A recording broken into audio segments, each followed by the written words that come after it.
Welcome to another episode of Symphony Soundbites. Today I am with Rovia. Super excited to be here with you today. Thank you for having me. Of course, yeah. I feel like after getting this opportunity and getting the chance to experience your content and kind of see who you are virtually, I was really inspired and really excited to have this conversation to get to pick your brain a little bit and hear about, how you got to where you are and how you're doing what you're doing. So let's get right into it. So when did your love for music start? I mean, you play numerous instruments, you have a gift of a beautiful voice. How does it all trace back? Yeah, I mean, growing up, my mom sang, so I was always pretty shy, and I didn't sing much. So in the church, hearing music and everything, I always loved the energy and what it could do to people. But I really didn't start actually like looking at music or even trying to sing until like senior year of high school. And then from there, even still through college, I didn't really sing either. I did like one performance at my college and won. It was like this big major event. And after that though, I don't know, I was too shy. It didn't really evolve until probably 5 years ago when I started to do it. What was that spark? What made you feel like this is what I'm going to do? This is who I am? Honestly, I was in a pretty bad spot dealing with a lot of things. A lot of things from the past kind of came up in my life from my, I guess, my journey from Liberia to the States and having a lack of identity. And history, too, was so important for someone to prosper, is to know where they've come from and what lied before. And so I didn't have that, and I kind of went into a big spiral of dealing with things the wrong way. And so my dad told me to come out to California, so I moved out here to Dana Point. I lived here for 2 years and just started to rebuild myself, really. So Rovia came from there. Thanks for sharing that. Yeah. How do you feel? Do you feel like you've had to endure like a deep level of healing to be able to create the type of music that you create? Because you create a very healing, peaceful type of work. So do you feel like you've had to go through the healing to be able to do that? Yeah, I mean, I think healing's like kind of it's ongoing. Yeah, but I do think that I had to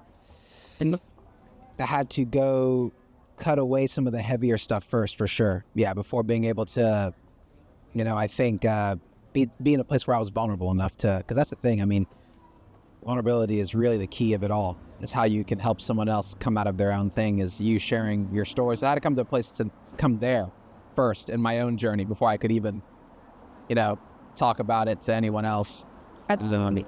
Yeah. So I mean, like, you have a very unique story. Where, you were rescued from like a civil war. Yeah. And you were brought over to the States. You were a child soldier. I mean, like, how did all of that play a role? And, the music you're creating today and the message you're sharing with your vulnerabilities. What methods? How do I get through it? Well, I think for me, it all adds. And I think that's I ran away from the story for a long time.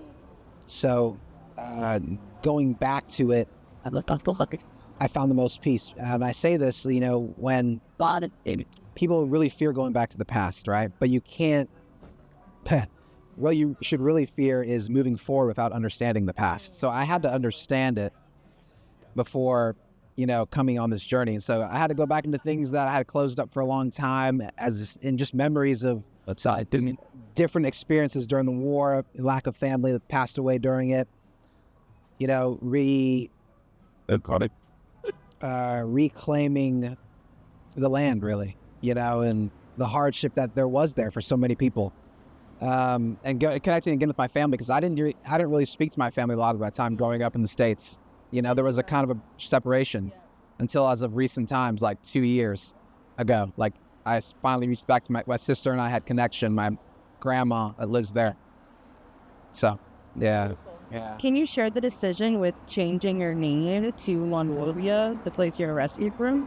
Oh, yeah, absolutely. For me, it was once I understood what I was supposed to do, I decided to give it back to my land, my people, and have that be the forefront of the mission always. Is like, this isn't for me. This isn't even about me. Rovia is more of a community, the people that are looking to hopefully do good things for the world and each other, and have each other's backs, understand loss, understand suffering, understand mistakes, and the coming back and the way back. And so once I realized that that's what I was supposed to do, I was like, yeah, I mean, I'm going to name it after the capital city of my country, where there still needs to be tons of healing in Liberia, just because of the 10 years of civil war. Right.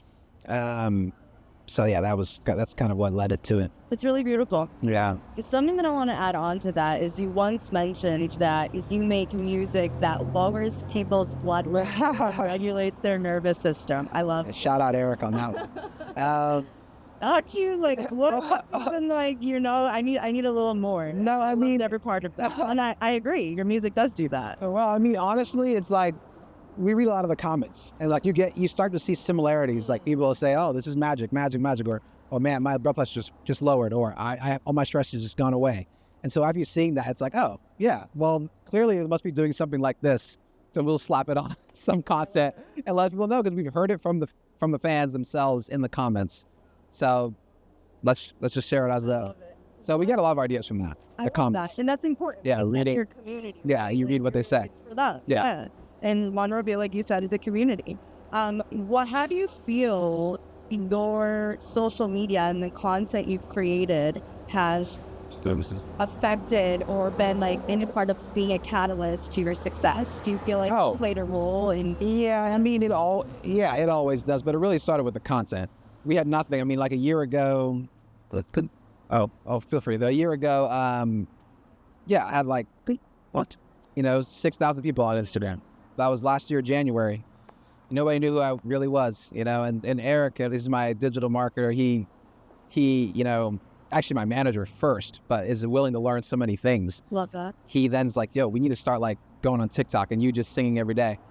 So I would go on there with my ukulele and just create a community from that. Then we started to see things move. People just started following. And so I think social media plays a very big part. And unfortunately, I can't, I don't enjoy social media, but that's kind of the modern artist now, is you have to have content moving. I agree. To have songs do their thing or whatever you're trying to do, or if you're trying to reach the masses. They're kind of just discovery apps now. I agree. The metric, it's all like a vanity metric, really, the followers, because half of them don't even see your content. For sure. And what would you say to an artist that absolutely hates being on social media? Oh, God. That's me every day, to be honest. But you're doing it. So what would you say to that artist? I would say you have to understand and not have your feelings hurt, not have your ego damaged, because that's all it is. You got to kill the ego every day and be like, hey, this might go, it might not. It doesn't take away from your art or anything. It's all algorithmically driven. And it's just keep throwing things at the board. Yeah, never quit though, because if it's meant to be out there and you really believe in it, you should put it out. 100%. So regardless of what the algo thinks, your fans, people that hear it and love it, will find their way to it. So that's what I'd say. Yeah, I mean, jumping on the content, you referenced wanting to be the Bob Ross of. Oh God, what? Bob Ross? How has he influenced your art and how you express? I mean, it's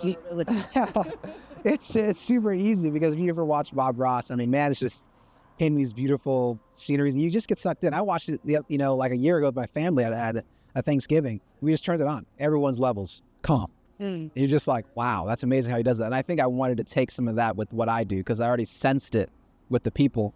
I'm like, who can I pull from that also gave the same feelings? Bob Ross. That's why you turn it on. It's like, oh, this is peaceful as hell. I'm just going to veg. And so I wanted to take some of that, and that's why his name's called him, and Mr. Rogers as well. So I'm sure that was coming at some point. I know. I'm sure that was coming at some point. But yeah. No, I love that. That's really important.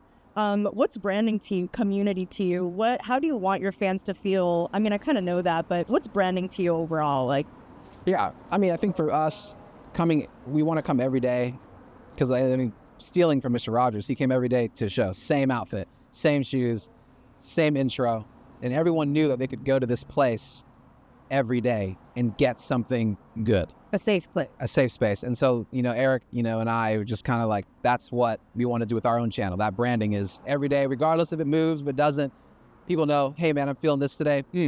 Monrovia, let me go to that page. I know it's coming, boom. Or I know I'm going to get a good encouragement, boom. So it's really just, all that establishes our branding, really, that thought process of just every day not being afraid to come in front of people and share the good things. So Yeah, and you're doing that. Yeah. You kind of mentioned a phase of, I don't know if you were into the arts yet, but I kind of can reframe that. Have you ever had a period that you wanted to give up on your artistry? Oh. And if you did, what would you tell yourself in the moment now? If you could go back and tell yourself one thing, what would you tell yourself?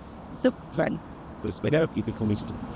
Oh, the first part of that question, yes, I have had a point. Before I was even continue with Monrovia, okay, Eric was the one, I sent last songs to Eric. I told him, I was like, hey, I'm done after this. I'm not making any more music. He was like, nah, bro, that's not happening. And so we went on our journey from there. And I would say one thing to myself, if I'm looking back at it, is like, you just never know what the next day it brings. And so I think it's always important to get to the next day and see what comes from that. Because there's so many times you're right at the cusp of maybe something happening, but you'll never know unless you get there and wake up the next morning and see what happens. So I'll tell myself that, and that's kind of what I tell myself now still, even during this time. So yeah, you don't know like what's on like. No, even like if you look at it this way too, like I don't know, tomorrow Monrovia it could not be a thing. I don't know. I can't say that, so you never know what is going to happen, and you just gotta really trust in your vision and believe it even when other people don't. So yeah, that's an inspiring message. Yeah, I just I'm sorry. No, I said yeah. Damn these forces brings a message of peace after grief and pain. I know I'm going really vulnerable right now before this show, but you don't mind sharing like what was in your heart, what was in your mind when you created that? Yeah, I mean, I heard that day that my good friend from college, Hannah, passed away. She was a good soul. And again, it's interesting because I've had a lot of loss, but I never really wrote a song that encapsulates like my feelings behind it all. But that one really hit me. Maybe it was because I spent a lot of time like at school and we're all always together. There's a difference, maybe. But, I think I wanted to give people maybe an answer to the why, because some people have the why is what lingers. Some people have the why and they run away from it. They try to block it out and not act like it's not there. Some people hold on to the why and have bitterness towards the rest of everything. Like life doesn't mean anything. Can't control it. And so I just wanted to give a place where there was a hopeful why. Maybe it's in the memories that the person's still alive. Maybe that there is still life after these sad things. And so, yeah, that's that. I mean, these forces just poured out. I got the uke. I didn't even know what chords I was going to play. I just found some new ones and, I kind of wrote it right there, and then, it's just from the heart, man. I can't. You do come from the heart. I don't know. It just kind of poured there and it became its thing. So let's be over. Yeah. What's your process? Do you usually like work on writing something before then, or is it similar to that story? A lot of my process, I write a lot of poetry. And so a lot of the songs come from that, like just thoughts. Like I think everything is art, this conversation, cameraman shirt and tattoos. Like I think everything you take in life can be made into something, and that's how I live. So I don't really organize time to practice my instrument or write songs. It's just about thoughts about the world. And when I go to the studio, I can then pull from all those thoughts. And usually we call it a downloading from the source, where you're in the studio and the music's playing and you start with just saying what is coming from within. It's not even like a thought. It's just like you start singing with the music, vibing with the music, hearing the music, and what comes, you start to form. That's a lot of my, honestly, that's a lot of my process. That's beautiful. Yeah, not really contrived. Yeah. Do you feel like that process you're going to continue to use in different forms? Because I feel like you're also a poet. Like on your threads, you're just like, it's Oh, you've been in the. Oh Lord. Oh man. Oh, that's what I'm saying. Yeah, I love poetry. I'm always writing stuff on there, and I pull a lot of music from my threads because it's all my thoughts. So, yeah, that's awesome. I'm glad you check out the threads. Shout out the threads for the one time. I was in there like this argument is really interesting. This is the political story. Oh, that's I was hilarious. resonating with it so deeply. So yeah, I was definitely in there for sure. Yeah. Okay, lastly, I want to ask, what should be the random question? If you had to apply one law that all of humanity had to follow, what would it be? Oh, just try to. Well, damn. There's so many that would be useful. Well, like, what would be like? Okay, you need two. You need two. Well, I was gonna say three, but I didn't want to do too much, so I said one. But I feel like two is a sweet spot. I would say one. I think before talking about yourself and sharing everything that everyone wants to hear themselves speak and talk, it's like to ask someone their story and to listen. One. Two. I think if everyone was able to see themselves in each other, I think the world would be a lot better. And you can tell that everyone has something that maybe it's not your story exactly, but you can pull from this. Maybe it's a sad thing they've had. You know sadness. Every human knows sadness. Every human knows joy. Every human knows pain. Every human knows this. So seeing yourself in their story is so important. And if people could do that more, maybe we wouldn't hate each other.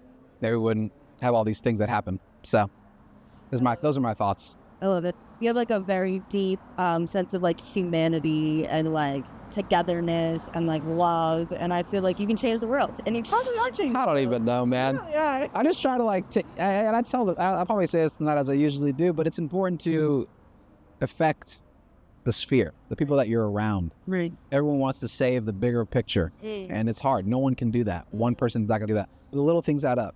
The little things you do in your community to spread to someone else doing something else in their community, and thus the world then gets touched and moved in amazing ways.